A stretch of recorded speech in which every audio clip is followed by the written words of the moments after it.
പ്രിയപ്പെട്ട പഠിതാക്കളെ, രസതന്ത്രത്തിലെ 2ാമത്തെ അധ്യായത്തിലെ കുറച്ച് കാര്യങ്ങൾ നമ്മൾ പറഞ്ഞു. ഇനി അടുത്ത ഭാഗത്തേക്ക് നോക്കാം. നമ്മൾ ആവർത്തന പട്ടികയും രാസബന്ധനവും എന്നുള്ള പാഠമാണ് നമ്മൾ പറഞ്ഞുകൊണ്ടിരുന്നത്. അതിനകത്ത് ഇനി നമുക്ക് പറയേണ്ടത് ആവർത്തന പട്ടികയിലെ ബ്ലോക്കുകളാണ് പറയേണ്ടത്. ബാക്കിയൊക്കെ നമ്മൾ പറഞ്ഞു. അധ്യായം 1 SPDF എന്നീ സബ്ഷെല്ലുകളെക്കുറിച്ച് നമ്മൾ മനസ്സിലാക്കി. കഴിഞ്ഞ ക്ലാസ്സിൽ അവസാനം ഞാൻ ബ്ലോക്കുകൾ വരുന്നതിനെ പറ്റി ഞാനൊന്ന് ജസ്റ്റ് പറഞ്ഞിരുന്നു. പീരിയോഡിക് ടേബിൾ നിങ്ങളെ എടുത്തിട്ട് അതിനകത്തെ ബ്ലോക്കുകളൊക്കെ കാണിച്ചു തന്നിരുന്നു. എന്നാലും ഒന്നും കൂടെ നമുക്ക് ആ ബ്ലോക്കുകൾ കണ്ടിട്ട് ക്ലാസ്സിലേക്ക് കടക്കാം. എസ് ബ്ലോക്ക് 1, 2 ഗ്രൂപ്പ് അടങ്ങിയതാണ് എസ് ബ്ലോക്ക്.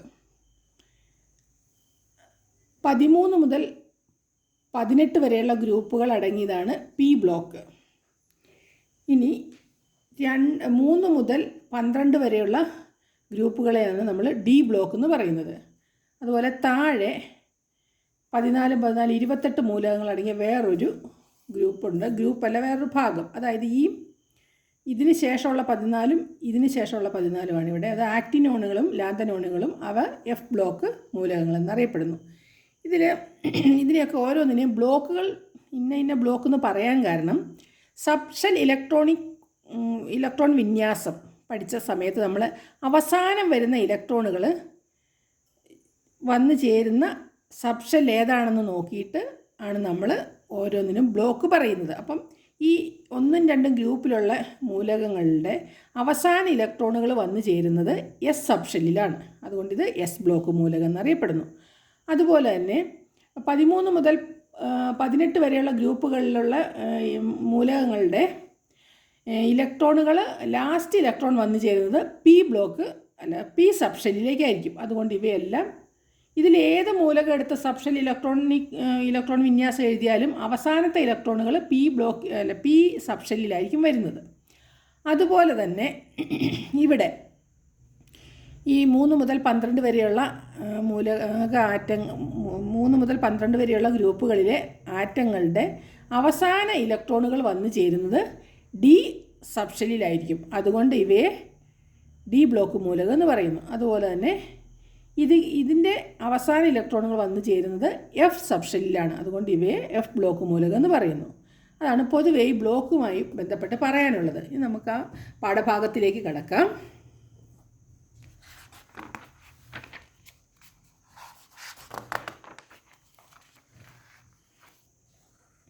ആവർത്തന പട്ടികയിലെ ബ്ലോക്കുകൾ. അധ്യായം 1 നിങ്ങൾ SPDF എന്നീ സബ്ഷെല്ലുകളെക്കുറിച്ച് മനസ്സിലാക്കി. ആവർത്തന പട്ടികയിലെ 1ഉം 2ഉം ഗ്രൂപ്പുകളിലെ മൂലക ആറ്റങ്ങളിൽ സംയോജക ഇലക്ട്രോൺ സ്ഥിതി ചെയ്യുന്നത് ഏത് സബ്ഷെല്ലിലാണ്? അതായത് ലാസ്റ്റ് ഇലക്ട്രോണുകൾ ഏത് സബ്ഷെല്ലിലാണ്? എസ് സബ്ഷെല്ലിൽ. സംയോജക ഇലക്ട്രോൺ എന്ന് പറയുമ്പം രാസപ്രവർത്തനത്തിൽ പങ്കെടുക്കുന്ന ഇലക്ട്രോണുകളെയാണ് സംയോജക ഇലക്ട്രോൺ എന്ന് പറയുന്നത്. അത് ഏറ്റവും പുറമേയുള്ള ഷെല്ലിലുള്ള ഇലക്ട്രോണുകളായിരിക്കും രാസപ്രവർത്തനത്തിൽ പങ്കെടുക്കുന്നത്. അതുകൊണ്ടാണ് ഇവിടെ എസ് സബ്ഷെൽ എന്ന് പറഞ്ഞത്. ഇനി അതുപോലെ 13 മുതൽ 18 വരെയുള്ള മൂലകങ്ങളിൽ സംയോജക ഇലക്ട്രോണുകൾ നിറയ്ക്കപ്പെടുന്നത് ഏത് സബ്ഷെല്ലിലാണ്? പിയിൽ. ഞാനൊന്ന് പൊതുവായിട്ട് പറഞ്ഞല്ലോ ബ്ലോക്കിൻ്റെയും ഒക്കെ കാര്യം. അപ്പോൾ പിയിൽ. എസ് ബ്ലോക്കിലും പി ബ്ലോക്കിലും ഉൾപ്പെടുന്ന മൂലകങ്ങൾ ഒരുമിച്ച് പ്രാതിനിധ്യ മൂലകങ്ങൾ അഥവാ മാതൃകാ മൂലകങ്ങൾ എന്നറിയപ്പെടുന്നു. അത് നമ്മളിവിടെ പറഞ്ഞിരുന്നു അല്ലേ? കണ്ടില്ലേ? എസ്സിലെയും പിയിലെയും മൂലക കുടുംബം എന്ന് പറഞ്ഞ ഓരോന്ന് പറഞ്ഞായിരുന്നു. ഇനി ആവർത്തന പട്ടികയിലെ 2ാം ഗ്രൂപ്പിനും 13ാം ഗ്രൂപ്പിനും ഇടയിൽ വരുന്ന മൂലകങ്ങളിൽ ഏറ്റവും ഊർജം കൂടിയ ഇലക്ട്രോണുകളുടെ പൂരണം നടക്കുന്നത് ഡി സബ്ഷെല്ലിലാണ്. ഇവയെ ഡി ബ്ലോക്ക് മൂലകങ്ങൾ എന്നറിയപ്പെടുന്നു. അവസാന ഇലക്ട്രോൺ വന്നു ചേരുന്നത് ഡി സബ്ഷെല്ലിലാണ്. അതുകൊണ്ട് ഡി ബ്ലോക്ക് മൂലകങ്ങൾ. ഇവിടെ പറയുന്നത് ഇലക്ട്രോണുകളുടെ പൂരണം നടക്കുന്നു എന്ന് പറഞ്ഞാൽ ഇലക്ട്രോണുകൾ ഇപ്പം രാസപ്രവർത്തനത്തിൽ പങ്കെടുക്കുമ്പോൾ ഒന്നെങ്കിൽ വിട്ടുകൊടുക്കുകയോ സ്വീകരിക്കുകയോ ഒക്കെയല്ലേ നടത്തുന്നത്. അപ്പം ഡി ബ്ലോക്കിലെ ഇലക്ട്രോണുകളാണ് അതിലൊക്കെ പങ്കെടുക്കുന്നതെന്ന്. ഡി ഓർബിറ്റലിലെ ഡി സബ്ഷെല്ലിലെ, അതുകൊണ്ടാണ് അവയെ ഡി ബ്ലോക്ക് മൂലകങ്ങൾ എന്നറിയപ്പെടുന്നത്. ഇനി ആവർത്തന പട്ടികയിലെ ചുവടെ കാണുന്ന 2 നിര മൂലകങ്ങളായ ലാന്തനോയിഡുകൾ, ആക്റ്റിനോയിഡുകൾ എന്നിവയാണ് എഫ് ബ്ലോക്ക് മൂലകങ്ങൾ. ഇവയിൽ ഇലക്ട്രോൺ പൂരണം നടക്കുന്നത് എഫ് സബ്ഷെല്ലിലാണ്. അപ്പോൾ ഇലക്ട്രോൺ പൂരണം നടക്കുന്നത് ഇലക്ട്രോൺ വന്നു ചേരുന്നത് അപ്പോൾ അവസാന ഇലക്ട്രോൺ എവിടെയാണ് ഉള്ളത് അതാണ് ഇലക്ട്രോൺ പൂരണം എന്ന് ഉദ്ദേശിക്കുന്നത്.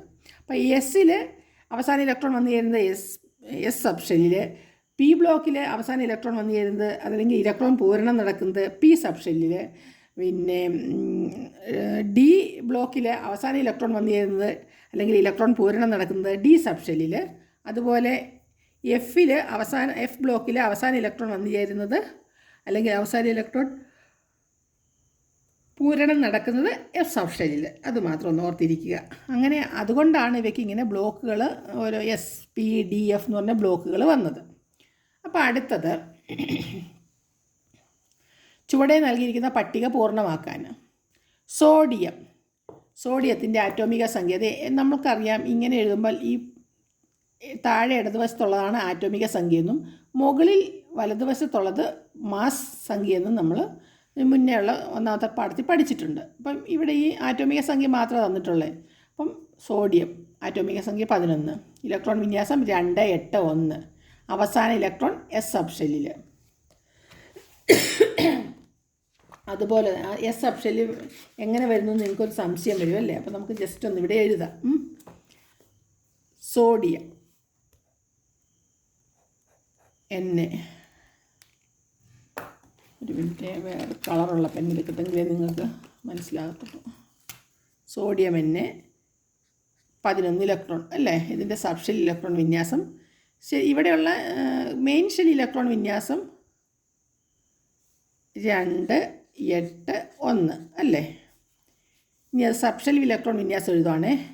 1s2 2s2 2p6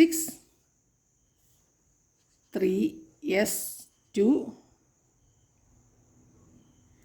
ഇവിടെ 4 10 11 അല്ലേ വരുന്നത്. 3s1 ആണ് കേട്ടോ. 3s1. അപ്പോൾ അവസാന ഇലക്ട്രോൺ വന്നു ചെയ്യുന്നത് എസ് സബ്ഷെല്ലിൽ. അതുകൊണ്ടാണ് ഇത് എസ് ബ്ലോക്ക് ആയത്. ഇനി അടുത്തത് ഫ്ലൂറിൻ 9 ആറ്റോമിക സംഖ്യ. ഫ്ലൂറിൻ F 9 ആറ്റോമിക സംഖ്യ 2,7. ഇനി സബ്ഷെൽ ഇലക്ട്രോൺ വിന്യാസം 1s2 2s2 2p. ഇവിടെ 9 അല്ലേ. 2p5. പിയിൽ മാക്സിമം 6 ഇലക്ട്രോൺ പോകുമല്ലോ. അപ്പോൾ ഇവിടെ പിന്നെ 2 7 9 ആറ്റോമിക സംഖ്യ. 9 ഇലക്ട്രോൺ ആണുള്ളത്. 2 ഇലക്ട്രോൺ ഒന്നാമത്തെ എസ് സബ്ഷെല്ലിലേക്ക് പോയി, അതായത് കെ ഷെല്ലിലേക്ക് പോയി, കെ ഷെല്ലിലെ സബ്ഷെല്ലിലേക്ക് പോയി. രണ്ടാമത്തത് എൽ ഷെല്ലിലെ സബ്ഷെല്ലാണ് 2s-ഉം 2p-യും. 2s-ലേക്ക് 2 പോയി. എസ് സബ്ഷെല്ലിൽ മാക്സിമം 2 പോകുള്ളൂ. പിയിൽ മാക്സിമം 6 പോകും. ഡിയിൽ മാക്സിമം 10 ഇലക്ട്രോൺ പോകും. എഫിൽ മാക്സിമം 14 ഇലക്ട്രോൺ പോകും. അപ്പം ഫ്ലൂറിൻ്റെ 1s2 2s2 2p5. ഞാനിത് എഴുതിയത് കാരണം എന്താ, നിങ്ങൾക്ക് അവസാന ഇലക്ട്രോൺ വന്നു ചേരുന്നത് എവിടെയാണെന്ന് മനസ്സിലാകാൻ വേണ്ടിയിട്ടാണ് ഇത് എഴുതിയത്. ഇനി അടുത്തത് മാംഗനീസ് Mn. മഗ്നീഷ്യം അല്ല, മാംഗനീസ് Mn.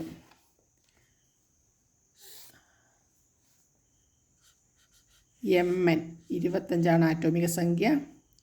2 8 8 7. ഇതാണ് അതിൻ്റെ മെയിനായിട്ടുള്ള ഇലക്ട്രോൺ വിന്യാസം.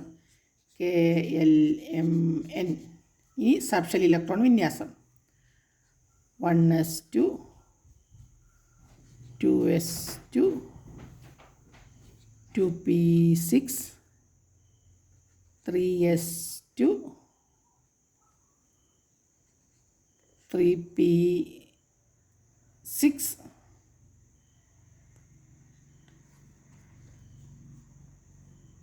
4s2 3d5. 3d5 ആണ് നോക്കട്ടെ. 2 4 10 20 25 3d5. അപ്പം നിങ്ങൾക്കൊരു സംശയം വരും, 3p കഴിഞ്ഞിട്ട് എന്തുകൊണ്ടാണ് 3d എഴുതാണ്ട് 4s എഴുതിയെന്ന്. 3dയേക്കാളും ശക്തി കുറഞ്ഞതാണ് 4s. അപ്പോൾ 4sൽ നിറഞ്ഞിട്ടേ 3dയിലേക്ക് പോകത്തുള്ളൂ. നമ്മൾ എഴുതുമ്പം 1s2 2s2 2p6 3s2 3p6 3d5 4s2 എന്നും നമുക്ക് എഴുതാം. അപ്പോൾ വീണ്ടും നിങ്ങൾക്ക് കൺഫ്യൂഷൻ വരും, ലാസ്റ്റ് വരുന്ന ഇലക്ട്രോൺ എസ്സിലാണല്ലോ എന്ന്. ശരിക്കും ലാസ്റ്റ് വരുന്ന ഇലക്ട്രോൺ ഡിയിലാണ് പോകുന്നത്. അതുകൊണ്ടാണിത് ഡി ബ്ലോക്ക് മൂലകമായി മാറിയത്. ഞാൻ എഴുതാൻ വിട്ടുപോയി, ഡി ബ്ലോക്ക്. ഇനി അതുപോലെ അല്ലേ ബോറോൺ ബി, അതിൻ്റെത് 2 3, അതും കൂടെ അങ്ങ് എഴുതിയേക്കാം, നിങ്ങളുടെ സംശയം പോട്ടെ. 5 2 3 1s2 2s2 2p1, മൊത്തം 5 അല്ലേ. അപ്പോൾ 2p1 ലാസ്റ്റ് ഇലക്ട്രോൺ വന്നത് പി സബ്ഷെല്ലിൽ, അതുകൊണ്ട് അത് പി ബ്ലോക്ക് മൂലകം. പിന്നെ അടുത്തത് പൊട്ടാസ്യം കെ, 19, ആറ്റോമിക സംഖ്യ 19, 2 8 8 1. നമുക്കതിൻ്റെ സബ്ഷെൽ ഇലക്ട്രോൺ വിന്യാസം എഴുതാം. 1s2 2s2 2p6 3s2 3p6, 10 18 4s1. അവസാന ഇലക്ട്രോൺ വന്നു ചേർന്നത് എസ്സിൽ, അതുകൊണ്ട് എസ് ബ്ലോക്ക് മൂലകം. കണ്ടില്ലേ, എസ് ബ്ലോക്ക് മൂലകം. മനസ്സിലായല്ലോ. അപ്പോൾ ബ്ലോക്ക് വരുന്നത് അവസാന ഇലക്ട്രോൺ വന്നു ചേരുന്ന അതിൻ്റെ അടിസ്ഥാനത്തിലാണ് ബ്ലോക്ക് നമ്മൾ പറയുന്നത്. ഇനി അടുത്ത ഭാഗത്തേക്ക് നോക്കാം. മൂലകങ്ങളുടെ നാമവും അവയുടെ പ്രതീകങ്ങളും.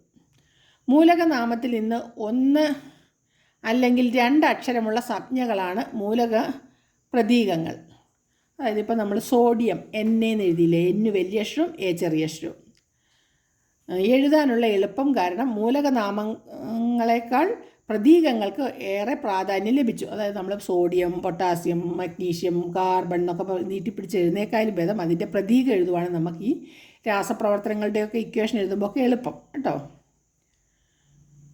2 അക്ഷരമുള്ള പ്രതീകം എഴുതുമ്പോൾ ആദ്യ അക്ഷരം വലുതും രണ്ടാമത്തെ അക്ഷരം ചെറുതുമാണ്. ഒറ്റ അക്ഷരം മാത്രമാണെങ്കിൽ അത് വലുതായിരിക്കും. ഇപ്പം നമ്മൾ സോഡിയം ഇങ്ങനെ എൻ എന്ന് എഴുതി, സോഡിയം എൻ, വലുതും ചെറുതും. എന്നാൽ നൈട്രജൻ ആണെങ്കിൽ വെറും എൻ മാത്രമേ ഇടുകയുള്ളൂ, ഒറ്റ അക്ഷരമുള്ളതുകൊണ്ട് ഇത്. അതുപോലെ കാർബൺ ആണെങ്കിൽ സി. എന്നാൽ കാൽസ്യം ആണെങ്കിലോ CA, വലുതും ചെറുതും വരുന്നുണ്ട്. പൊട്ടാസ്യം കെ, വലിയ അക്ഷരം വന്നു. മാംഗനീസ് എന്ന് പറഞ്ഞാൽ മാംഗനീസ് MN, എമ്മും N ചെറുതും. അങ്ങനെയാണ് പ്രതീകങ്ങൾ വരുന്നത്. ആവർത്തന പട്ടികയിലെ ഓരോ മൂലകത്തിനും പ്രത്യേക നാമമുണ്ടെന്ന് നമുക്കറിയാം. എങ്ങനെയായിരിക്കാം ഈ നാമങ്ങൾ ലഭിച്ചിട്ടുണ്ടാവുക? വ്യത്യസ്തങ്ങളായ നിരവധി യുക്തികൾ ഇതിനു പിന്നിലുണ്ട്. സ്ഥലനാമങ്ങൾ, ശാസ്ത്രജ്ഞരുടെ നാമങ്ങൾ, അവരുടെ ജന്മദേശങ്ങൾ, പൗരാണിക കഥകളിലെ ദേവതകൾ, അതായത് ഗ്രീക്ക് ദേവതകളൊക്കെ, ഗ്രഹങ്ങൾ, മൂലകങ്ങളുടെ ചില പ്രത്യേക ഗുണങ്ങൾ എന്നിവയെല്ലാം ഇതിന് അടിസ്ഥാനമായിട്ടുണ്ട്. അതായത് ഇപ്പോൾ നമ്മൾ carbon, hydrogen, oxygen, nitrogen, sulphur, sodium, polonium, francium, curium എന്നൊക്കെ പറയുന്നില്ലേ, അതൊക്കെ അങ്ങനെയൊക്കെ പേര് കൊടുക്കുന്നതിന് ചില അടിസ്ഥാന മാനദണ്ഡങ്ങളുണ്ട്. അതാണ് പറയുന്നത്. ഫ്രാൻസ്, പോളണ്ട് എന്നീ രാജ്യങ്ങളുടെ പേരിൽ നിന്ന് യഥാക്രമം ഫ്രാൻഷ്യവും പൊളോണിയവും, അപ്പോൾ രാജ്യത്തിൻ്റെ നാമവുമായി ബന്ധപ്പെട്ട് പൊളോണിയവും എന്നീ നാമങ്ങൾ 2 മൂലകങ്ങൾക്ക് നൽകിയത്. സൂര്യൻ എന്നർത്ഥം വരുന്ന ഹീലിയോസ് എന്ന ഗ്രീക്ക് പദത്തിൽ നിന്നാണ് ഹീലിയം. അപ്പം ഹീലിയം H രണ്ടാമത്തെ മൂലകമാണ്, അത് ഹീലിയോസ് എന്ന ഗ്രീക്ക് പദത്തിൽ നിന്നാണ് വന്നത്. അതിൻ്റെ അർത്ഥം സൂര്യൻ എന്നാണ്, ഹീലിയോസ് എന്ന് പറഞ്ഞാൽ. സൂര്യഗ്രഹണ സമയത്ത് ഉണ്ടാകുന്ന പ്രഭാവലയത്തിൻ്റെ സ്പെക്ട്രമിതി, അതായത് കൊറോണ, സൂര്യഗ്രഹണ സമയത്ത് സൂര്യൻ്റെ കാണാൻ പറ്റുന്ന ഭാഗമാണ് കൊറോണ. അത് നിങ്ങൾ ഫിസിക്സിലെ 7ാമത്തെ ചാപ്റ്ററിലുണ്ട്, വിശദമായിട്ട് പഠിക്കും. അപ്പോൾ ഇപ്പം നമുക്ക് ജസ്റ്റ് സൂര്യൻ്റെ നമുക്ക് നഗ്നദൃഷ്ടി കൊണ്ട് കാണാൻ പറ്റുന്ന, സൂര്യഗ്രഹണ സമയത്ത് കാണാൻ പറ്റുന്ന സൂര്യൻ്റെ ഒരു ഭാഗമാണ് കൊറോണ. പക്ഷെ ഇപ്പം നമുക്ക് കൊറോണ എന്നുള്ള വാക്ക് നല്ല പരിചയമായി അല്ലേ, കൊറോണ വന്നതിന് ശേഷം. ഇത് ആ കൊറോണയല്ല, ഇത് വേറെ സൂര്യൻ്റെ ഭാഗവുമായി ബന്ധപ്പെട്ട കൊറോണയാണ്. പ്രഭാവലയത്തിൻ്റെ സ്പെക്ട്രമിതി പഠനത്തിൽ നിന്നാണ് ആദ്യമായി ഹീലിയത്തിൻ്റെ സാന്നിധ്യം. സൂര്യനിൽ ഇഷ്ടം പോലെ ഹീലിയത്തിൻ്റെ സാന്നിധ്യമുണ്ട് കേട്ടോ. ഹീലിയം എന്ന മൂലകമുണ്ട്. ഗ്രീക്ക് ദേവനായ പ്രൊമിത്യൂസിൻ്റെ സ്മരണയിലാണ് പ്രൊമിത്തീയം. ഗ്രീക്ക് ദേവന്മാരുടെയും ദേവതീമാരുടെയൊക്കെ ദേവതകളുടെയൊക്കെ പേരിൽ പിന്നെ മൂലകങ്ങൾക്ക് പേര് കൊടുത്തിട്ടുണ്ട്. Mendelevium, einsteinium, bohrium, seaborgium, curium തുടങ്ങിയവ ശാസ്ത്രജ്ഞന്മാരുടെ നാമത്തിൽ നിന്നാണ്. അതായത് Mendeleev, Einstein, Bohr, Niels Bohr, seaborgium, curium, madam Curie എന്ന് പറഞ്ഞാൽ Pierre Curie, madam Curie, Irene Curie ഒക്കെ അല്ലേ നോബൽ സമ്മാന ജേതാക്കളാണ്. മാഡം ക്യൂറി അല്ലെങ്കിൽ മേരി ക്യൂറി ഫിസിക്സിലും കെമിസ്ട്രിയിലും നോബൽ സമ്മാനം നേടിയ ശാസ്ത്രജ്ഞയാണ്. അപ്പോൾ ഇതൊക്കെ ശാസ്ത്രജ്ഞന്മാരുടെ പേരുമായി ബന്ധപ്പെട്ടാണ് കൊടുത്തിരിക്കുന്നത്. പച്ച കലർന്ന മഞ്ഞ എന്നർത്ഥം വരുന്ന ക്ലോറോസ് എന്ന ഗ്രീക്ക് പദത്തിൽ നിന്ന് ക്ലോറിൻ എന്ന മൂലകത്തിൻ്റെ നാമം രൂപപ്പെട്ടു. ഇതൊക്കെ എങ്ങനെയാണ് മൂലകങ്ങളുടെ പേര് കൊടുത്തതെന്നാണ് പറയുന്നത്. ഇനി ഇവിടെ നിങ്ങൾക്ക് വേണ്ടി ഒരു പഠന പ്രവർത്തനമുണ്ട്. ആറ്റോമിക നമ്പർ 1 മുതൽ 26 വരെയുള്ള മൂലകങ്ങളുടെ പ്രതീകവും പേരും അവയുടെ ഉൽപ്പത്തിയും മനസ്സിലാക്കി പട്ടിക തയ്യാറാക്കാൻ. അതായത് ഇപ്പോൾ ആറ്റോമിക് നമ്പർ 1 ഹൈഡ്രജൻ, 2 ഹീലിയം, അത് hydrogen H, helium H, lithium Li, beryllium Be, boron B, carbon C, nitrogen N, oxygen O, florin F, neon Ne, sodium Na എന്ന് പറഞ്ഞ് ഇങ്ങനെ നമുക്കതിൻ്റെ പ്രതീകവും പേരും പറയാം. ഇവിടെ നിങ്ങളോട് പ്രതീകവും പേരും മാത്രമല്ല അവയുടെ ഉൽപ്പത്തി മനസ്സിലാക്കാൻ പറയുന്നുണ്ട്. ഉൽപ്പത്തി എന്ന് ഉദ്ദേശിക്കുന്നത് അവർക്ക് പേര് വന്നത് എങ്ങനെയെന്നുള്ളതാണ് കേട്ടോ. ഇനി മൂലകങ്ങളുടെ IUPAC നാമകരണ രീതി, അതായത് മൂലകങ്ങളുടെ പേര് കൊടുക്കുന്നത് എന്തിൻ്റെ അടിസ്ഥാനത്തിലാണെന്ന്. ഇപ്പോൾ നമ്മൾ കുറേ ശാസ്ത്രജ്ഞന്മാരുടെയും പിന്നെ രാജ്യങ്ങളുടെയും ഒക്കെ പേരിൻ്റെ അടിസ്ഥാനം പറഞ്ഞല്ലോ. അല്ലാതെ പിന്നെ മൂലകങ്ങളുടെ പേര് കൊടുക്കുന്നത് എങ്ങനെയാണെന്നാണ്. ശാസ്ത്രജ്ഞർ രാജ്യം, സ്ഥലം, ഗുണങ്ങൾ മുതലായവയുമായി ബന്ധപ്പെടുത്തിയാണ് ആദ്യകാലങ്ങളിൽ മൂലകങ്ങളുടെ നാമകരണം ചെയ്തിരുന്നത്. പണ്ട് കാലത്ത് കണ്ടുപിടിച്ചതിനൊക്കെ ആണ് പേര് കൊടുത്തിരുന്നത്, പിന്നീടുള്ളതിന്. എന്നാൽ ഇപ്പോൾ IUPAC, അതായത് international union of pure and applied chemistry, അത് നിങ്ങൾ കാണാതെ പഠിക്കണം. ഇത് ഇംഗ്ലീഷിൽ എഴുതി പഠിക്കണമെന്നില്ല, മലയാളത്തിൽ international union of pure and applied chemistry എന്ന് മലയാളത്തിൽ എഴുതിയിട്ടെങ്കിലും നിങ്ങൾ പഠിക്കണം. IUPACയുടെ ഫുൾ ഫോം ഇതിനു മുന്നേ പരീക്ഷയ്ക്ക് ചോദിച്ചിട്ടുണ്ട്. അത് ഇമ്പോർട്ടൻ്റ് ആണ് കേട്ടോ, അത് ഇമ്പോർട്ടൻ്റ് ആണ്, മറന്നു പോകണ്ട. അപ്പോൾ IUPAC എന്ന സംഘടനയാണ് ഇപ്പോൾ മൂലകങ്ങൾക്ക് നാമകരണം നടത്തുന്നത്. സംഘടനയാണ് മൂലകങ്ങളുടെ പേരുകൾ തീരുമാനിക്കുന്നത്. അവസാനമായി IUPAC നാമകരണം ചെയ്ത 4 മൂലകങ്ങളാണ് ആറ്റോമിക നമ്പർ 13, 15, 17, 18 ഉള്ള മൂലകങ്ങൾ. അപ്പോൾ ആറ്റോമിക നമ്പർ 13, 15, 17, 18 ഉള്ള മൂലകത്തിൻ്റെ പേരാണ് ഇപ്പോൾ പറയാൻ പോകുന്നത്. നിഹോനിയം NH, moscovium MC, ടെനസീൻ TS, ഒഗാനസ്റ്റോസോൺ OG എന്നീ പേരുകളാണ് യഥാക്രമം നൽകിയിരിക്കുന്നത്. ഇനി പേരുകൾ തീരുമാനിക്കപ്പെടാത്ത മൂലകങ്ങളെ സംഖ്യകൾ സൂചിപ്പിക്കുന്ന പദമൂലങ്ങൾ ഉപയോഗിച്ച് താൽക്കാലികമായി നാമകരണം ചെയ്തിരിക്കുന്നു. അതായത് പേരിടാത്തത് കുറേ മൂലകങ്ങൾ കണ്ടുപിടിച്ചു, എന്നിട്ട് അതിന് പേരിട്ടിട്ടില്ല. അവയുടെ പിന്നെ അക്കങ്ങളുമായി ബന്ധപ്പെട്ട് മൂലകങ്ങളെ സംഖ്യകൾ സൂചിപ്പിക്കുന്ന പദമൂലങ്ങൾ ഉപയോഗിച്ച്, അതായത് ഇപ്പം 113, 114, 115 എന്നൊക്കെ പറഞ്ഞില്ലേ, അതുപോലെ മൂലകങ്ങൾക്ക് എത്രയാണ് ആറ്റോമിക സംഖ്യ എന്നതിൻ്റെ അടിസ്ഥാനത്തിൽ അവയെ പദമൂലങ്ങൾ കൊടുത്ത് പേര് കൊടുക്കുന്നതാണ്. 2 എന്ന് പറഞ്ഞാൽ ബൈ, ഇത് യു അവസാനം വരുന്ന അൺ, ടി വരുന്ന 3 വരുന്ന ട്രൈ, D4 വരുന്ന ക്വാഡ്, 5 വരുന്ന പെൻറ്റ്. ഇതൊന്നും കാണാതെ പഠിക്കണ്ട കേട്ടോ, ജസ്റ്റ് ഒന്ന് അറിഞ്ഞിരുന്നാൽ മതി. പദമൂലങ്ങൾ ആറ്റോമിക നമ്പറിൻ്റെ ക്രമത്തിൽ എഴുതി അതിൻ്റെ അവസാനം EM, അതായത് IUM എന്ന് ചേർത്ത് പേര് കൊടുക്കുന്നു. മൂലകങ്ങൾ കണ്ടുപിടിക്കപ്പെടുകയാണെങ്കിൽ നൽകുന്ന താൽക്കാലിക പേരുകളാണ് ആറ്റോമിക നമ്പർ 19 ഉള്ളതിന് UUE, അതായത് അൺസിനിയം. 120 ഉള്ളതിന് UBN, അൺബിനിലിയം. 121 UBU, അൺബിയുഇയം.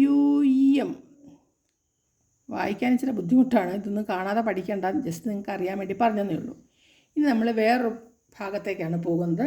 ഇത്ര നേരം നമ്മൾ പേരിടുന്ന കാര്യവും ബ്ലോക്കുകളെ പറ്റിയൊക്കെ പഠിച്ചു. ഇനി ഇതിവിടെ നിങ്ങൾക്കൊരു പഠന പ്രവർത്തനമുണ്ട്. ആറ്റോമിക നമ്പർ 110, 111, 112, 113, 114 എന്നീ മൂലകങ്ങളുടെ IUPACയുടെ താൽക്കാലിക നാമങ്ങൾ എഴുതുക. അത് നിങ്ങളുടെ പീരിയോഡിക് ടേബിളിലുണ്ട്.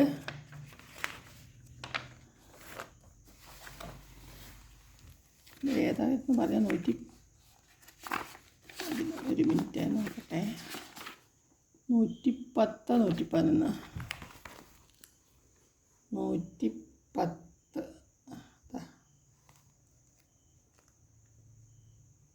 അത് വായിക്കണമെങ്കിൽ കുറച്ചും കൂടെ അടുത്ത് പിടിക്കേണ്ടി വരും.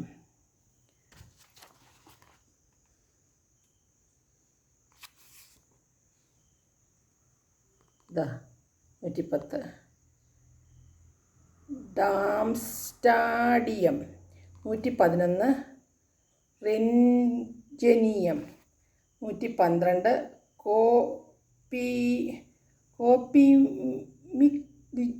കോപ്പിമിക്കിയം 113, നിൻഹോനിയം 114, ഫ്ലിറോവിയം 113, 114 പിന്നെയും പറയാൻ പറ്റും. നിഹ്നോനിയോ ഫ്ലറോവിയോ 112, കോപ്പീനിയം 111, റോങ്ജനിയം 110, ഡാംസ്റ്റാഡിയം. എൻ്റെ ഇവിടെ ഇച്ചിരി ബുദ്ധിമുട്ടിപ്പോയി പേര് വായിക്കാൻ.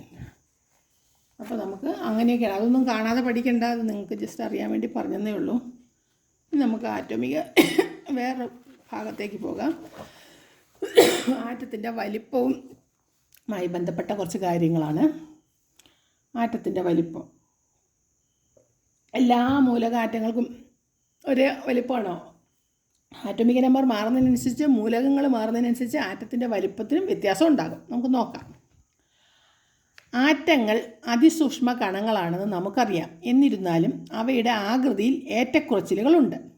ഒരു മൂലകത്തിൻ്റെ സ്വഭാവം ആറ്റത്തിൻ്റെ വലിപ്പവുമായി വളരെയധികം ബന്ധപ്പെട്ടിരിക്കുന്നു. ഗ്രൂപ്പിലും പീരിയഡിലും ആറ്റോമിക വലിപ്പം എങ്ങനെയാണ് മാറുന്നതെന്ന് പരിശോധിക്കാം. അപ്പോൾ ഒരു ഗ്രൂപ്പ് എടുക്കുമ്പോൾ ആ ഗ്രൂപ്പിൽ എങ്ങനെയാണ് ആറ്റത്തിൻ്റെ വലിപ്പം വരുന്നതെന്നും ഒരു പീരിയഡ് എടുക്കുമ്പോൾ ആറ്റത്തിൻ്റെ വലിപ്പം വരുന്നത് എങ്ങനെയാണെന്ന് നമുക്ക് നോക്കാം. ചിത്രം 2.1, അതായത് ഈ ഒരു ചിത്രം, അതുപോലെ വേറൊരു ചിത്രമാണ് ഇത്.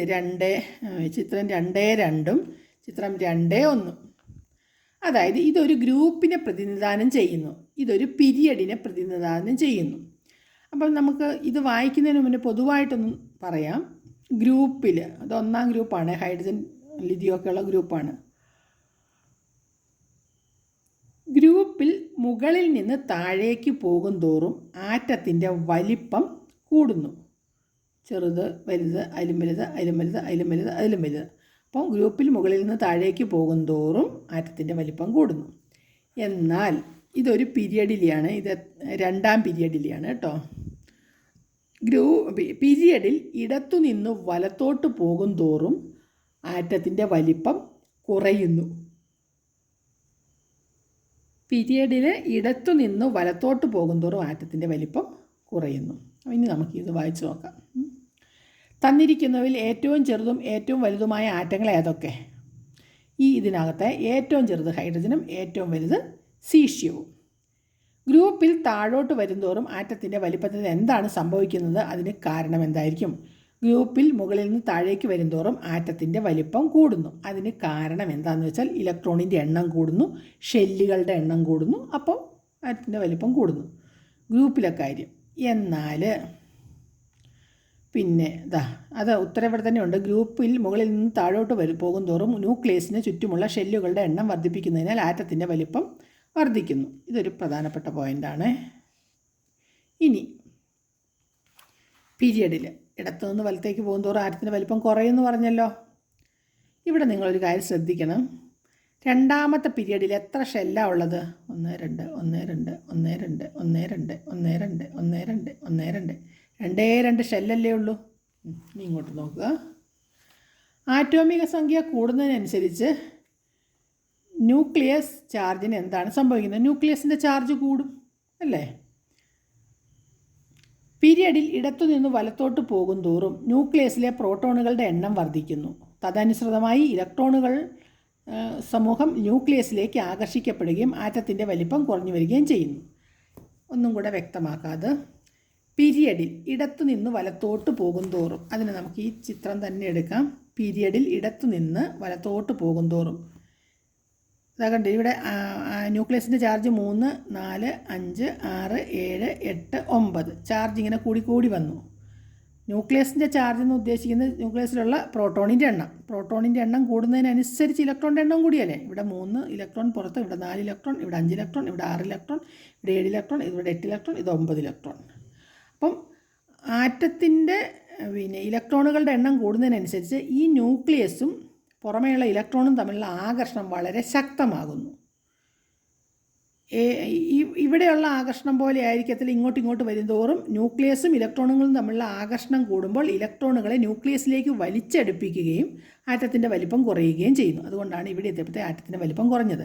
കാരണം ഇവിടെ 2 ഷെല്ലേ ഉള്ളൂ. ഇവിടുത്തെ ഉള്ള ഷെല്ല് തന്നെയാണ് ഇവിടെ ഉള്ളത്. പക്ഷേ ഇലക്ട്രോണിൻ്റെ എണ്ണം കൂടിയതിനനുസരിച്ചാണ് ആകർഷണബലം കൂടുകയും ഇലക്ട്രോണുകളെ വലിച്ചടുപ്പിക്കുകയും ചെയ്യുന്നു. അങ്ങനെ ആറ്റത്തിൻ്റെ വലിപ്പം കുറയുന്നു. ഇതാണ് ഇത് പോയിൻ്റ് കേട്ടോ. പീരിയഡിൽ ഇടത്തുനിന്ന് വലത്തോട്ട് പോകുന്നതോറും ന്യൂക്ലിയസിലെ പ്രോട്ടോണുകളുടെ എണ്ണം വർദ്ധിക്കുന്നു. തദനുസൃതമായി ഇലക്ട്രോണും സമൂഹം ന്യൂക്ലിയസിലേക്ക് ആകർഷിക്കപ്പെടുകയും ആറ്റത്തിൻ്റെ വലിപ്പം കുറഞ്ഞു വരികയും ചെയ്യുന്നു. ഇനി നമുക്ക് പഠിക്കേണ്ടത് വിദ്യുത് ഋണത, അതായത് ഇലക്ട്രോ നെഗറ്റിവിറ്റി. ഒറ്റ വാക്കി പറയുകയാണെങ്കിൽ ഇലക്ട്രോണുകളെ ആകർഷിക്കാനുള്ള കഴിവ്, അതാണ് വിദ്യുത് ഋണത അല്ലെങ്കിൽ ഇലക്ട്രോ നെഗറ്റിവിറ്റി എന്നുകൊണ്ട് ഉദ്ദേശിക്കുന്നത്.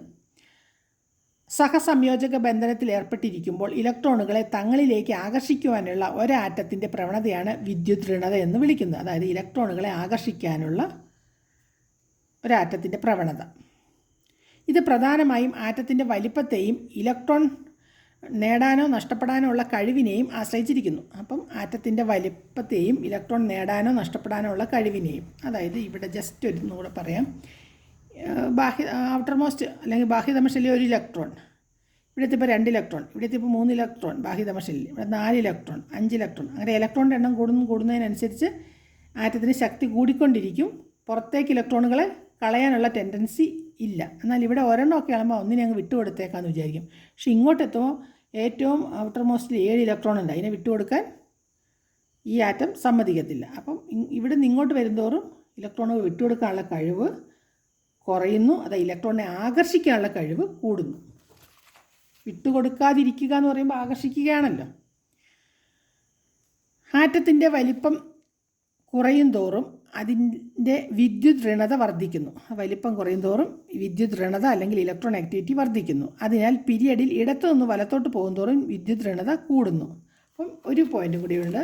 പീരിയഡിൽ ഇടത്തുനിന്ന് വലത്തോട്ട് പോകുന്തോറും വിദ്യുത് ഋണത കൂടുന്നു. എന്നാൽ ഗ്രൂപ്പിൽ മുകളിൽ നിന്ന് താഴേക്ക് വരുന്തോറും വിദ്യുത് ഋണത കുറയുന്നു. കാരണം വലിപ്പം കൂടുന്നതിനനുസരിച്ച് ഇലക്ട്രോണും ന്യൂക്ലിയസും തമ്മിലുള്ള ആകർഷണം കുറഞ്ഞു വരും. അപ്പോൾ പുറത്തേക്കുള്ള ഏറ്റവും പുറമേയുള്ള ഇലക്ട്രോണുകളെ വിട്ടുകൊടുക്കാനുള്ള കഴിവ് കൂടുതലായിരിക്കും. ഗ്രൂപ്പിൽ മുകളിൽ നിന്ന് താഴേക്ക് വരുന്തോറും ആറ്റത്തിൻ്റെ വലിപ്പം കൂടുന്നു. അതിനാൽ വിദ്യുത് ഋണത കുറയുന്നു. മൂലകങ്ങളുടെ വിദ്യുത് ഋണത താരതമ്യം ചെയ്യാൻ ലിനസ് പോളിംഗ്, ഇവിടെ ആറ്റത്തിന് വലിപ്പം കൂടുന്നു, അതിനാൽ വിദ്യുത് ഋണത കുറയുന്നു എന്നുള്ളത് ഇട്ടു. ഞാനത് പറഞ്ഞപ്പോഴത്തേക്കും ടെക്സ്റ്റ് നീങ്ങിപ്പോയിരുന്നതാണ്. ഈ മൂലകങ്ങളുടെ വിദ്യുത് ഋണത താരതമ്യം ചെയ്യാൻ ലിനസ് പോളിങ്ങിൻ്റെ ഇലക്ട്രോ നെഗറ്റിവിറ്റി സ്കെയിൽ ഉപയോഗിക്കാം. അപ്പം ലിനസ് പോളിങ്ങിൻ്റെ ഇലക്ട്രോ നെഗറ്റിവിറ്റി സ്കെയിൽ ആണ് ഇവിടെ കൊടുത്തിരിക്കുന്നത്. കണ്ടോ, മൂലകങ്ങളുടെ വിദ്യുത് ഋണതയാണ് ഇവിടെ കൊടുത്തിരിക്കുന്നത്. അതിൽ ഏറ്റവും കൂടുതൽ ഇലക്ട്രോ നെഗറ്റിവിറ്റി ഉള്ളത് ഈ മൂലകത്തിനാണ്, ഫ്ലൂറിന്. തൊട്ടടുത്ത് നമ്മുടെ ഓക്സിജനുണ്ട്, അതിനുശേഷം ക്ലോറിനുണ്ട്, പിന്നെ നൈട്രജനും ഉണ്ട്. അപ്പോൾ ഏറ്റവും കൂടുതൽ ഫ്ലൂറിന്, തൊട്ട് അടുത്ത് ഓക്സിജന്. ഇലക്ട്രോണിനെ ആകർഷിക്കാനുള്ള ഏറ്റവും കൂടുതലുള്ള കഴിവ് ഫ്ലൂറിനാണ്. അത് കഴിഞ്ഞ് ഇലക്ട്രോണിനെ ആകർഷിക്കാനുള്ള കഴിവ് ഓക്സിജനാണ്. പിന്നെ നൈട്രജനും ക്ലോറിനും ഏകദേശം ഒരേ കഴിവാണുള്ളത്. അത് 3 കാണുന്നത്. ഇവിടെ ഒരു ചോദ്യം വന്നിരുന്നു, വിദ്യുത് ഋണത ഏറ്റവും കൂടുതലുള്ള മൂലകം ഏതെന്ന്. ഈ ചോദ്യം പരീക്ഷയ്ക്ക് വന്നതാണ്. ഏറ്റവും കൂടുതലുള്ള മൂലകം ഫ്ലൂറിനാണ്. വിദ്യുത് ഋണത 4. ഇനി നമുക്ക് ഇതിൻ്റെ ലോഹീയ സ്വഭാവത്തെപ്പറ്റി നോക്കാം. ലോഹീയ സ്വഭാവം. മനുഷ്യ സമൂഹത്തിൻ്റെ വളർച്ചയിൽ ലോഹങ്ങൾക്ക് സുപ്രധാനമായ പങ്കാണുള്ളതെന്ന് നമുക്കറിയാം. സുപരിചിതമായ ചില ലോഹമൂലകങ്ങളുടെ പേര് പറയാമോ? അവയ്ക്ക് എന്തൊക്കെ ഉപയോഗങ്ങളാണുള്ളത്? നിങ്ങൾ സൂചിപ്പിച്ച മൂലകങ്ങൾ ആവർത്തന പട്ടികയിൽ എവിടെയാണ് സ്ഥിതി ചെയ്യുന്നത്? അറിയപ്പെടുന്ന മൂലകങ്ങളിൽ ഭൂരിഭാഗവും ലോഹങ്ങളാണ്. ആവർത്തന പട്ടികയുടെ ഇടതുഭാഗത്തും മധ്യഭാഗത്തുമാണ് ഇവ സ്ഥിതി ചെയ്യുന്നു. അതൊക്കെ നമ്മളൊന്ന് പറഞ്ഞതാണ് അല്ലേ. പീരിയോഡിക് ടേബിൾ എടുത്തപ്പം ഞാൻ നിങ്ങളോട് പറഞ്ഞു, ഈ ഭാഗത്തുള്ളത് ലോഹങ്ങളാണ്, ഇതും ലോഹങ്ങളാണ്. ലോഹങ്ങളിൽ നിന്ന് അലോഹങ്ങളിലേക്കുള്ള കയറ്റമാണ്. ഇവിടെ സംക്രമണം മൂലം ഇതിൻ്റെ പേര് വരാൻ കാരണം എന്ന് പറഞ്ഞു. ഇതിൽ ലോഹങ്ങൾ, ഇവിടെയും കുറേ ലോഹങ്ങളുണ്ട്. പിന്നെ ഇതിന് നടുക്ക് കുറച്ച് ലോഹത്തിൻ്റെ അലോഹത്തിൻ്റെ സ്വഭാവം കാണിക്കുന്നുണ്ട്. പക്ഷേ ഇങ്ങോട്ടേക്കെല്ലാം അലോഹങ്ങളാണ്. അത് നമ്മൾ പറഞ്ഞതാണ്. ആവർത്തന പട്ടികയുടെ ഇടതുഭാഗത്തും മധ്യഭാഗത്തുമായി ഇവ സ്ഥിതി ചെയ്യുന്നു. പ്രവർത്തനം 1 നിന്ന് ജലവുമായുള്ള പ്രതിപ്രവർത്തനത്തിൽ പൊട്ടാസ്യത്തിന് സോഡിയത്തേക്കാൾ ക്രിയാശീലത കൂടുതലുണ്ട് എന്ന് നാം മനസ്സിലാക്കി. നമ്മൾ സോഡിയവും പൊട്ടാസ്യവും വെള്ളത്തിൽ മുറിച്ചിടുമ്പം എന്താ സംഭവിക്കുന്നതെന്നൊക്കെ ആദ്യത്തെ ക്ലാസ്സിൽ പറഞ്ഞില്ലായിരുന്നു. രാസപ്രവർത്തനത്തിൽ ലോഹത്തിൻ്റെ ആറ്റങ്ങൾക്ക് ഇലക്ട്രോൺ കൊടുത്ത് പോസിറ്റീവ് അയോണായി മാറാൻ ശ്രമിക്കുന്നു. അതായത് അത് പോയിൻ്റാണ്. രാസപ്രവർത്തനത്തിൽ ലോഹത്തിൻ്റെ ആറ്റങ്ങൾ ഇലക്ട്രോൺ വിട്ടുകൊടുത്ത് പോസിറ്റീവ് അയോണായി മാറാൻ ശ്രമിക്കുന്നു. അതിനാൽ ലോഹങ്ങളെ വിദ്യുത് ധനതാ മൂലകം എന്ന് പറഞ്ഞാൽ അത് ലോഹങ്ങളാണ് എന്ന് പറയുന്നു. ഗ്രൂപ്പിൽ താഴേക്ക് വരുന്തോറും ലോഹങ്ങളുടെ ലോഹീയ സ്വഭാവം കൂടി വരുന്നു. ഇവിടെ പറഞ്ഞ വിദ്യുത് ഋണത കുറഞ്ഞു വരുന്നു. എന്നാൽ പീരിയഡിൽ ഇടത്തുനിന്ന് വലത്തോട്ട് പോകുന്തോറും ആറ്റത്തിലെ വലിപ്പം കുറഞ്ഞു വരുന്നതിനാൽ ലോഹീയ സ്വഭാവം കുറയുന്നു. ലോഹീയ സ്വഭാവം കുറയുന്നു. ഫ്ലൂറിനൊന്നും ലോഹമല്ല എന്ന് നമ്മൾ പറഞ്ഞല്ലോ. ഫ്ലൂറിനും ഓക്സിജനും നൈട്രജനും കാർബണും ബോറോണും ബെറീലിയവും ഒന്നും ലോഹമല്ല.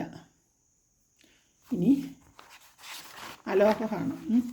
ഇനി അയോണീകരണ ഊർജ്ജം കൂടെ വേഗം പറഞ്ഞിട്ട് നമുക്ക് അടുത്ത ക്ലാസ്സിൽ ഡോട്ട് ഡയഗ്രാം പഠിക്കാം, രാസബന്ധനമൊക്കെ.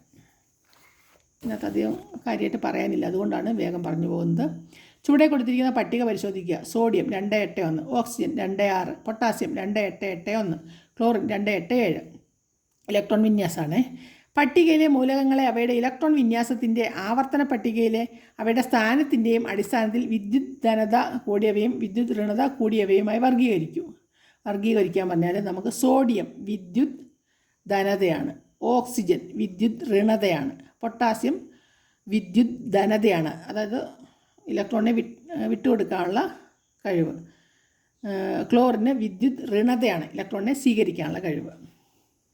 ഇവയിൽ ഇലക്ട്രോൺ നഷ്ടപ്പെടുത്താൻ താല്പര്യം കൂടുതലുള്ള ആറ്റം ഏത് മൂലകത്തിൻ്റേതാണ്? ഇലക്ട്രോൺ നഷ്ടപ്പെടുത്താൻ താല്പര്യമുള്ളത് സോഡിയം, ഔട്ടർമോസ്റ്റ് ബാഹ്യതമ ഷെല്ലിൽ ഒന്നുള്ളത്. അതുപോലെ പൊട്ടാസ്യം, സോഡിയം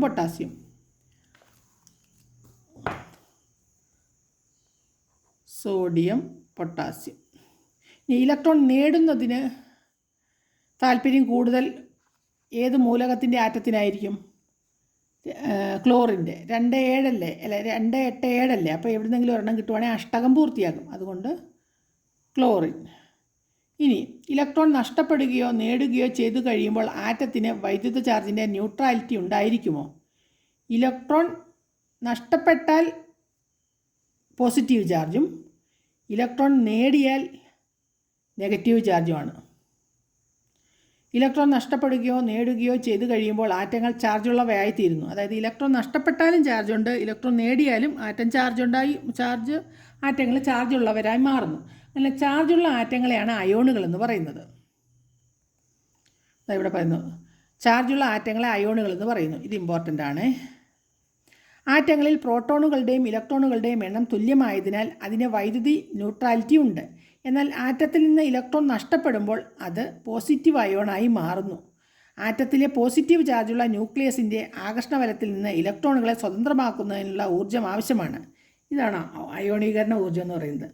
അതായത് പോസിറ്റീവ് ചാർജുള്ള ന്യൂക്ലിയസിൻ്റെ ആകർഷണ ബലത്തിൽ നിന്ന് ആകർഷണ വലയത്തിൽ നിന്ന് നെഗറ്റീവ് ചാർജുള്ള ഇലക്ട്രോണിനെ മാറ്റാൻ നമ്മൾ എത്ര ഊർജ്ജം കൊടുക്കുന്നു, ആ ഊർജ്ജമാണ് അയോണീകരണ ഊർജ്ജം. അതൊന്നും കൂടെ വിശദീകരിച്ച് ഇവിടെ പറയുന്നുണ്ട്. വാതകാവസ്ഥയിലുള്ള സ്വതന്ത്ര ആറ്റത്തിൻ്റെ ബാഹ്യതമ ഷെല്ലിൽ ഏറ്റവും ദുർബലമായി ബന്ധിച്ചിരിക്കുന്ന ഇലക്ട്രോണിനെ സ്വതന്ത്രമാക്കാൻ മാത്രം ആവശ്യമായ ഊർജ്ജമാണ് മൂലകത്തിൻ്റെ അയോണീകരണ ഊർജ്ജം. ഇത്രയും ഉള്ള സെൻറ്റൻസിനെ നമുക്കൊരു ചെറിയ സെൻറ്റൻസ് കൊണ്ട് ഇതിൻ്റെ ഉത്തരം പറയാം. അതായത് ബാഹ്യതമ ഷെല്ലിൽ നിന്ന് ഇലക്ട്രോണിനെ മാറ്റാൻ കൊടുക്കുന്ന ഊർജ്ജത്തിനെയാണ് അയോണീകരണ ഊർജ്ജം എന്ന് പറയുന്നത്. അത്രയും. ഇനി അയോണീകരണ ഊർജ്ജം 2 പ്രധാന ഘടകങ്ങളെ ആശ്രയിച്ചിരിക്കുന്നു. ആറ്റത്തിൻ്റെ വലിപ്പം, ന്യൂക്ലിയസിൻ്റെ ചാർജ്. ചിത്രം 2.1 പരിശോധിക്കുക. അതായത് നമ്മുടെ 2.1 ഈ ചിത്രം. ആറ്റത്തിൻ്റെ വലിപ്പം കൂടുന്തോറും ന്യൂക്ലിയസിൻ്റെ ബാഹ്യതമ ഇലക്ട്രോണിന്മേലുള്ള ആകർഷണബലം കൂടുകയാണോ കുറയുകയാണോ ചെയ്യുന്നത്?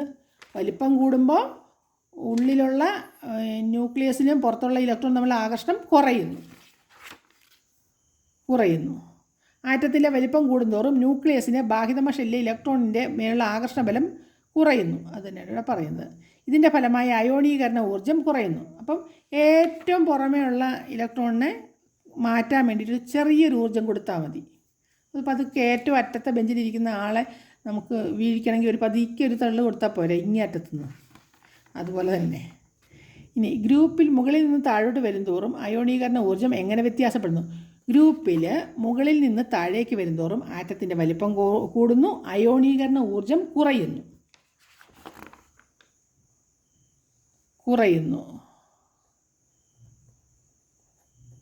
ഇനി പീരിയഡിൽ ഇടത്തുനിന്ന് വലത്തോട്ട് പോകുന്തോറും അയോണീകരണ ഊർജ്ജം എങ്ങനെ വ്യത്യാസപ്പെടുന്നു? അത് ഇവിടെ ചിത്രം നോക്കാം.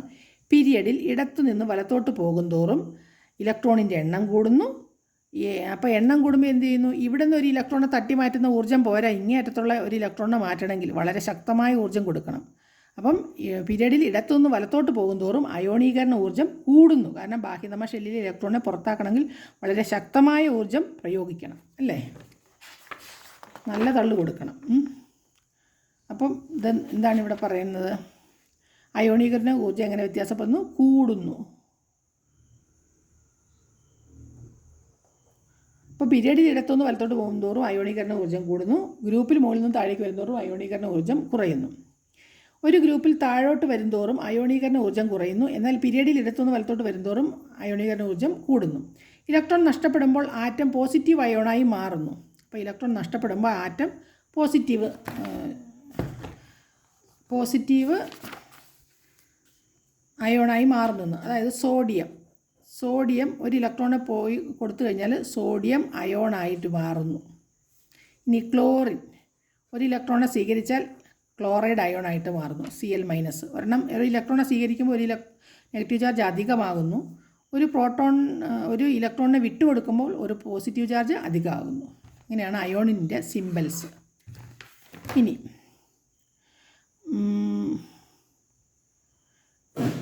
മഗ്നീഷ്യം ആറ്റത്തിൻ്റെ ഇലക്ട്രോൺ വിന്യാസം എഴുതുക. മഗ്നീഷ്യം നമുക്ക് നോക്കാം. മഗ്നീഷ്യം Mg ഇലക്ട്രോൺ വിന്യാസം നമുക്ക് എഴുതണം.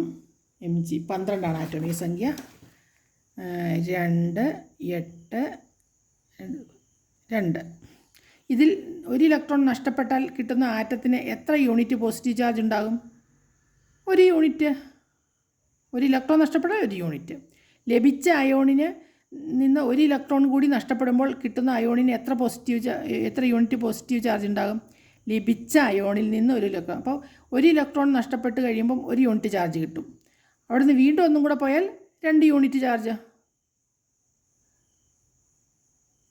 ഇനി ഒന്നാമത്തെ ഇലക്ട്രോണിനെ നീക്കം ചെയ്യാൻ ആവശ്യമായ ഊർജ്ജം തന്നെ മതിയാകുമോ? രണ്ടാമത്തെ ഇലക്ട്രോണിനെ നീക്കം ചെയ്യാൻ പോരാ, കുറച്ചും കൂടെ വേണ്ടി വരും.